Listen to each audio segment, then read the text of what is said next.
ওয়া ইম মিন শাইইন ইল্লা ইউসাব্বিহু বিহামদিহি ওয়ালাকিন লা তাফকাহুনা তাসবিহাহুম। আল্লাহ বলেন তুসাব্বিহু লাহুস সামাওয়াতুস সাবউ ওয়াল আরদু ওয়া মান ফিহিন্না, সাত আকাশে যা রয়েছে, সাত জমিনে যা রয়েছে, সবাই আমার নামে সুবহানাল্লাহ পড়তেছে, সবাই আমার নামে আলহামদুলিল্লাহ পড়তেছে, সবাই আমার নামে আল্লাহু আকবার পড়তেছে। ওয়া ইম মিন শাইইন ইল্লা ইউসাব্বিহু বিহামদিহি, তারা যে আমার নামে তাসবিহ পড়ে, ওয়ালাকিন লা তাফকাহুনা তাসবিহাকুম, তোমরা সেটা বুঝো না, তোমরা সেটা, তাহলে তারা যে তাসবিহ পড়তেছে আমরা সেটা বুঝি না। আমাদেরকে যেদিন এই পৃথিবীর বুকে পাঠাবে, আল্লাহ রাব্বুল আলামিন যখন মালাইকাদিকে নিয়ে বসলেন, বললেন আমি জমিনে খলিফা পাঠাতে চাই, তোমাদের ওপিনিয়ন কি? তখন তারা বলেছিল আতাজ আলু ফিহা মাই ইউফসিদু ফিহা ওয়া ইয়াসফিকু দিমা নাহনু নুসাব্বিহু বিহামদিক ওয়া নুকদ্দিসু লাক। আরে সুবহানাল্লাহ, আলহামদুলিল্লাহ আমরাই তো পড়ি, তাদেরকে আবার জমিনে পাঠাতে চাচ্ছেন কেন? তখন তিনি বললেন ইন্নী আ'লামু মা লা তা'লামুন, ওরে মালাইকেরা জানিস না, আমার উদ্দেশ্য ভিন্ন। আমার এই বান্দাগুলি দিয়ে আমি লাউকে মাহফুজ থেকে যে বিধান পৃথিবীতে দিব, তাদের কাজ হবে এই বিধান বাস্তবায়ন করা। কথা কি ঠিক নয়?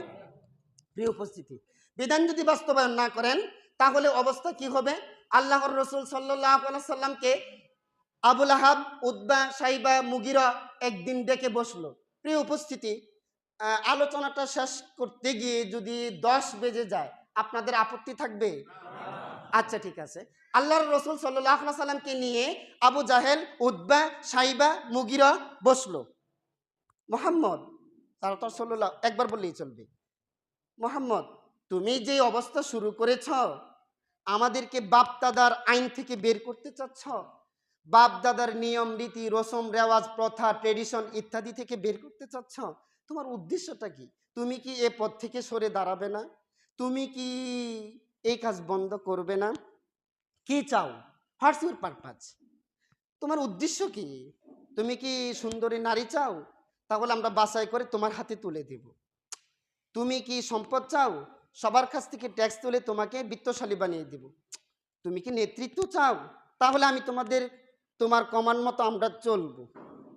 তখন মুহাম্মদ সাল্লাল্লাহু আলাইহি সাল্লাম বললেন আপনাদের বক্তব্য দেওয়া কি শেষ? তখন ওই যে দারুন নাদুয়ার সংসদ সদস্য যারা, ওই যে বেনামাজি, ওই যে মুসওয়ালারা, ওই যে হেডামলারা, ওই যে চক্রাঙ্গি, হ্যাঁ বক্তব্য শেষ। তখন আল্লাহ রসুল সাল্লাল্লাহু আলাইহি সাল্লাম তাদেরকে তাদের মুখের উপর বলে দিলেন, শোনো মক্কা যারা চালাচ্ছ তোমাদেরকে বলছি, মাদিনা যারা চালাচ্ছ তোমাদেরকে বলছি, আমাকে নিয়ে বসছো না? হ্যাঁ বসেছে। ওয়াল্লাহি লাউ আদাউশ শামসা ফি ইয়ামিনি ওয়াল কমারা ফি ইয়াসারি আলা আন আতরুকা হাদাল আমরা হাত্তা ইউজহিরাহুল্লাহু আও উহলিকা দুনাকু মা তারাকতুহু।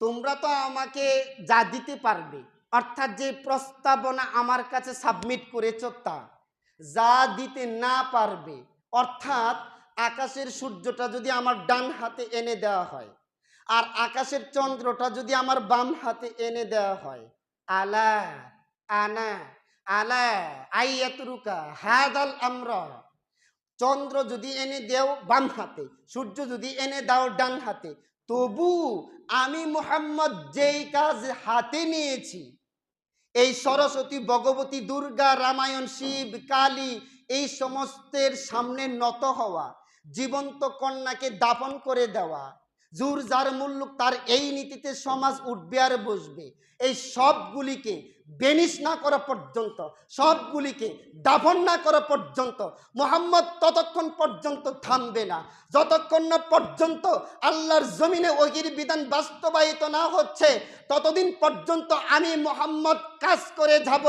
যতদিন পর্যন্ত কাজ করতে করতে আমি মুহাম্মদ শেষ না হয়ে যাচ্ছি, বিলীন না হয়ে যাচ্ছি, এই পৃথিবী থেকে আমি একদম শেষ না হয়ে যাচ্ছি, ততদিন পর্যন্ত আবু লাহাব শুনে রাখ, আবু সুফিয়ান শুনে রাখ, ওই আবু লাহাব শুনে রাখ, আবু জাহেল শুনে রাখ, আমি মুহাম্মদকে এই পৃথিবীর বুকে পাঠানো হয়েছে ইউরিদুনা লিইউতফিউ নূরাল্লাহি বিআফওয়াহিহিম আল্লাহু মুতিম্মু নূরিহি ওয়ালাউ কারিহাল কাফিরুন ওয়ালাউ কারিহাল মুশরিকুন। যতদিন পর্যন্ত এই পৃথিবীতে কালেমার পতাকা উড্ডীন না হচ্ছে ততদিন পর্যন্ত এই দাওয়াত বন্ধ হবে না, এই আন্দোলন বন্ধ হবে না, এই কার্যক্রম বন্ধ হবে না। এই হাদিসের ভিত্তিতে তামাম পৃথিবীর কুফফারদেরকে, তগুতি সেনাবাহিনীদেরকে